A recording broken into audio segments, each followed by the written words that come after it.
What you're looking at is a visual representation of 2,000 of the most mentioned brands on YouTube, mainly through sponsorships and affiliation. To get this graph for each one of the 2,000 brands, I checked 5 million videos from the biggest creators in the world to see what we can learn from YouTube sponsorships. And it took me one entire year, thousands of dollars, and thousands of lines of code to gather and arrange all of this data.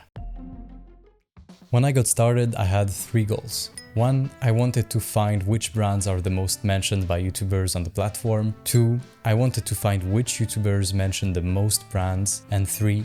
I wanted to build a business or a little website with all this data, since some people could find it useful. But I had a clear problem. I had zero idea of how to do any of these things. I had okay coding skills and a bit of experience with app building and finding YouTube related data using their API, but that was pretty much it. So I decided to go to a place where I could learn from tech veterans, people who've been building software with their bare hands for decades and who understand the ins and outs of the startup world. Georgia.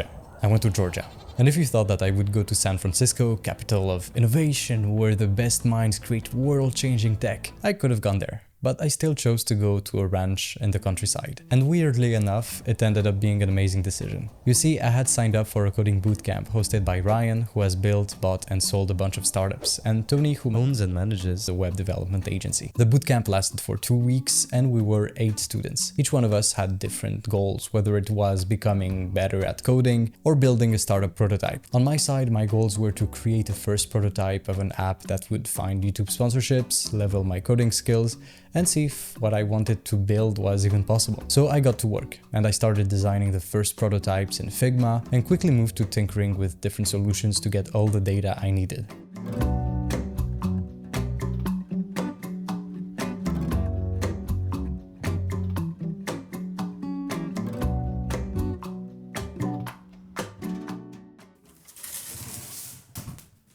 I already knew that analyzing absolutely all videos clearly is not possible, since 3.7 million videos are uploaded to YouTube every day. And it would not be very smart anyway, since only a small amount promote brands through sponsorships, affiliation, or by a simple mention. So I got to work and tried different solutions during the bootcamp. I tried using Sponsor Blocks API, but the data was incomplete and sometimes unreliable. I tried feeding the entire transcripts of videos to AI to see if they would be able to find which brands sponsored creators, but analyzing millions of videos with this method would cost unreasonable amounts of money and still would not be the most reliable way of doing it. And I also tried collecting data with the YouTube API and making a small list of manual filters for each brand. For example, if a video description contains nordvpn.com, then we can say that the video mentions this brand.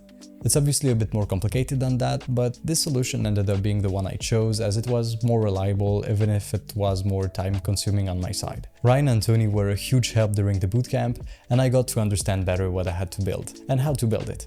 On the last day, we all presented our projects in front of everyone else. It was great. But when I got home, reality kicked in. Learning new things is great, but they still have to be applied, and the app I was building still needed a lot of YouTubers, all their videos, and a long list of brands to detect in these videos. And the hard part is that the YouTube API doesn't really give you a list of all YouTube channels. So I needed to do a lot of scraping, where I coded some scripts that would collect as many channels as I could on publicly available sites that were open to it.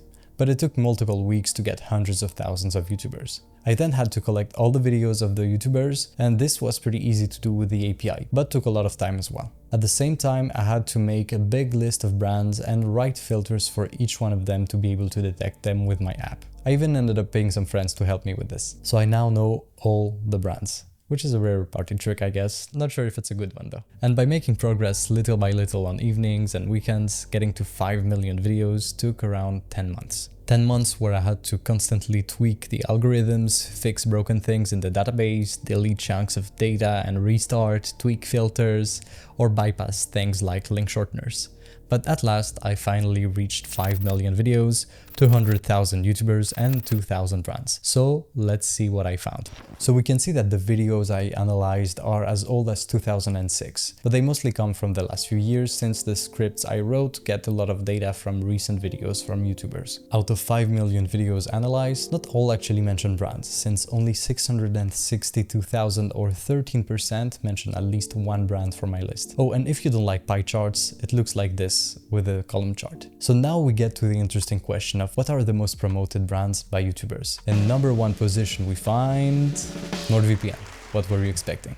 Then we have brands like Squarespace, Surfshark, Instant Gaming, BetterHelp, Manscaped, ExpressVPN, so 3 VPNs already, HelloFresh, Iniba, and G2A, so 3 video game marketplaces. And one brand that I wasn't familiar with in the top 15 was Car Vertical. It's a platform that provides vehicle history reports by collecting and verifying data from multiple sources. There were also some brands like PayPal, Cash App, Buy Me a Coffee, or Patreon, and other social medias like Instagram or Twitch that also had a lot of mentions, but I didn't include them because I would consider them more as self-promotion, since YouTubers promoting these sites are just linking to their socials or asking for donations instead of promoting an actual brand. Initially, I thought that I would discover a secret brand that sponsors all YouTubers from the shadows and no one knows about it, but the biggest ones are not that surprising. Where it gets interesting though is when we start looking at the long tail of brands present on YouTube. If we visualize all brands as circles and we make them bigger if they're mentioned more often, we get this. And if we focus on the slightly less mentioned brands like Blinkist, AG1, or even Dave, a banking app, these mid-tier sponsors often have a more targeted presence in more specific topics like productivity, health, or finance, for example. This allows them to target their ideal customers more effectively. I also added tags to every brand using AI like fitness, VPN, fashion, or gaming. And these tags allow us to see what we call a network graph. It's a graph that allows us to link data together. And I used it to link together brands that have the same tags. At the beginning, it started off looking really janky. Okay. Wow. So I think it doesn't work. But after some work, I made it look right. If we explore it, we can see that a large amount of brands are related to entertainment, gaming, tech, e-commerce, fashion, fitness, or health. But if we zoom in, we can see some interesting smaller categories like supplements, language, or luxury.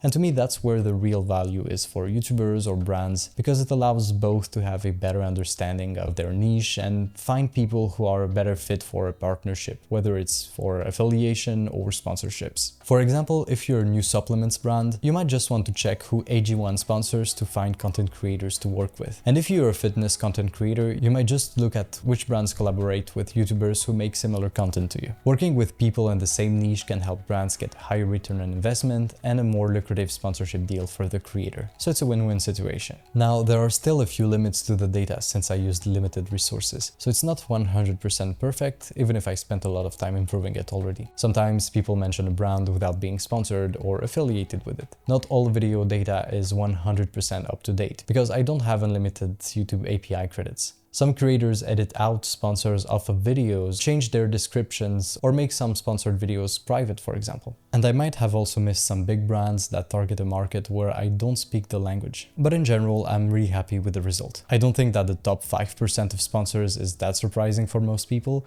but what's interesting is checking out the long tail of brands mentioned on YouTube, because if you're a creator in a certain niche, it can be interesting to find smaller brands to collaborate with and have better deals with. In a similar way, on the brand side, if you're looking for creators to sponsor in your niche, it can be interesting to check which YouTubers are sponsored by brands in the same space as you to save time. And this was my hunch when creating this project. I thought that this data could be useful to creators, brands, but also to agencies who work with both of them. So this is why I created sponsorship.so, where you can go through all the data I collected to make this video to get insights about creators and the brands they mention in their videos. It's a paid tool since it took me much time and resources to build, and if you get to try it, I'm open to feedback to make it even better. As for the future of sponsorship.so, I'm working on improvements, I'm growing the database, refining the algorithms for more accurate brand mention detection. If you want to check it out, you can go to the site, and if you want to see what I work on next or see what I learn around growing software businesses, you can subscribe to my channel.